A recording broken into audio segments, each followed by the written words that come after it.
Alright people, welcome back to my channel. It's been a long time since I posted a video. But big up the subscribers that are riding with me, apart from the one pagan that left.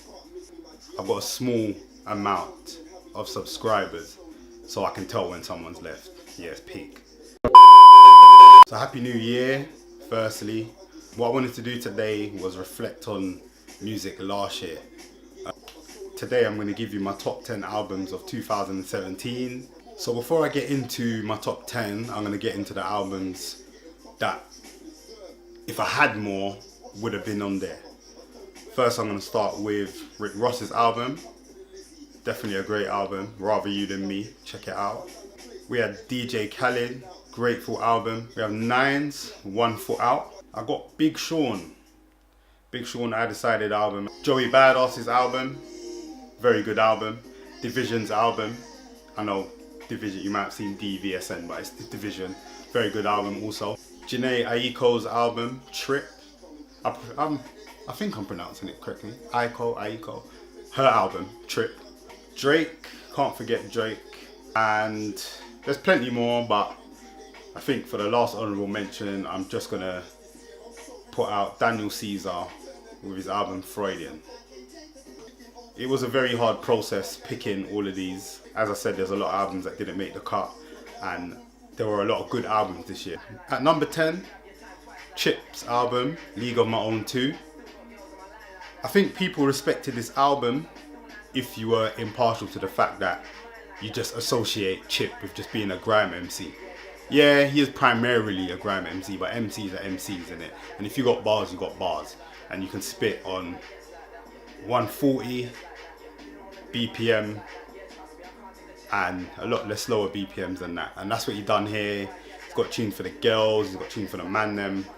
He's got a lot of versatility in this album, but this album isn't long and it's not boring. It's exciting from the beginning. It's got good features and good bars, man. I'm a bars man, so yeah, I was impressed. Rhapsody's album, Layla's Wisdom, I put that as my number 9. Because it's, I don't know, it's a soulful vibe, strong album. She's got bars. We always knew she had bars. If you were to get into Rhapsody at all, this is the album that you should definitely listen to, 100%. It's really mellow, it's really soulful. If you're into, old school soul and you want to learn something, definitely listen to this album. She's got a powerful story on this album about her life, even it being a male-dominated market and her not being rated for her. So that features in there. She's got good features. She's got Kendrick on there, of course, one of my favorites. So yeah, make sure you check that one out, Layla's Wisdom. So at number, I can't count, At number 8, we got Meek Mill, Wins and Losses. For me, this came in at number 8 just because I was kind of surprised. Like, I like Meek Mill, but he was always an artist I felt that I could only take so much of. This album, he's really matured, and I enjoyed this album. You can tell he's grown up. He reflected his maturity and growth in this album. I thought it would just be a whole load of money and cars and bitches, all of that, but it's not. It's not all of that. Save Me talks about his own self, his own struggles. And what I really respected from him is the song Young Black America. That for me was like the icing on the cake in terms of his maturity and his growth. It's a good album, And for I swear I can't count, A few minutes later. For number 7, I've got SZA with Control. It's another TDE project that I expected a high level of artistry, and I was pleasantly surprised with the album. It's got a load of themes, a load of women empowerment. Obviously I'm not a woman, so it doesn't, whatever, innit? It's based around her life, based around sex. She talks about relationships. She's got a whole lot of bangers on there, She's got Love Galore. It's a really it's just a really good album. She's got The Weeknd, she's got, you know, Doves in the Wind, Drew Barrymore. It's a whole lot of hits on there. Yeah, man. Check out Control. That's my number 7. Let me get to counting. Yeah, my number 6. You know, it's J Hus with Common Sense. It had to be in my top 10 because it was common sense. It was just common sense that they got someone with common sense on Common Sense. It had to be in my top 10 because it was very musically versatile. You can tell J Hus has grown so much within his short music career. A load of catchy songs, a load of good melodies, thanks to the brilliant production. You know, it's a load of hooks, you know, memorable songs.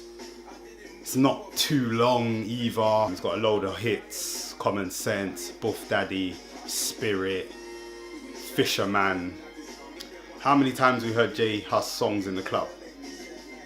Sound like a drill rapper. Every day, how many times? Because he's got bangers and a lot of them are all on his album. So, you know, if you enjoy partying to J Hus, I'm definitely sure you're gonna like his album. So yeah, Common Sense. That's my number 6. At number 5, I put Jay-Z 444 or 444, whatever you wanna call it. That album for me was very different for me this year because I always get into these rap debates like who's your greatest rapper, and I never include Jay-Z, and everyone's like, well, you don't include Jay-Z, but I'm like, he's good, but you know when you respect a rapper, but you're not I've never been into Jay-Z like that until this album. I heard the story of OJ and I said, this is tough, you know, I gotta listen to this album. So I did, and I was really happy with this album. You know, Jay-Z's a big man now, you know, he's been a big man, but you know, he's grown, he's very grown in it. So this album kind of reflected his maturity, and he gave me a lot of inspiration, this album. He speaks about a lot of different subjects that affect us as black people, or even people of the culture, working class people, oppressed people. I know some people looking at it like, oh, it's not that deep, but it's my opinion, and I think it is. But yeah, it was a very good album. It cleared up a lot of things the public wanted to know in terms of, you know, having affairs and that, you know, in response to Beyonce's song. Everybody thinks I'm crazy for not taking Jay-Z seriously before this, but from this point, if Jay-Z does release another album, I will be listening to it. So that's why 444 is my number 5. At number 4, I've got Stormzy with Gang Signs and Prayer. Some might label Stormzy as a grime MC, but it was clear on this album he's not just a grime MC. It's got loads of different flows on here and loads of different subject matter. Main theme to me is his journey from the road or road life to the mainstream. The man even sings to us. Singing, you know, man singing songs. I'm blinded by your grace.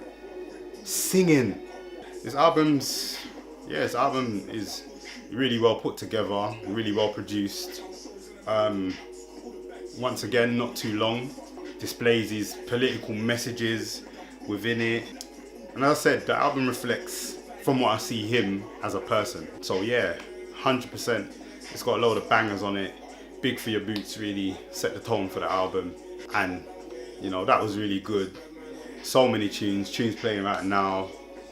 Bad Boys, good features on there. Yeah, man. He was brave with the album. That's what I commend the most. He was courageous. So yeah, man, Stormzy's album, number 4. Now this one's probably gonna come as a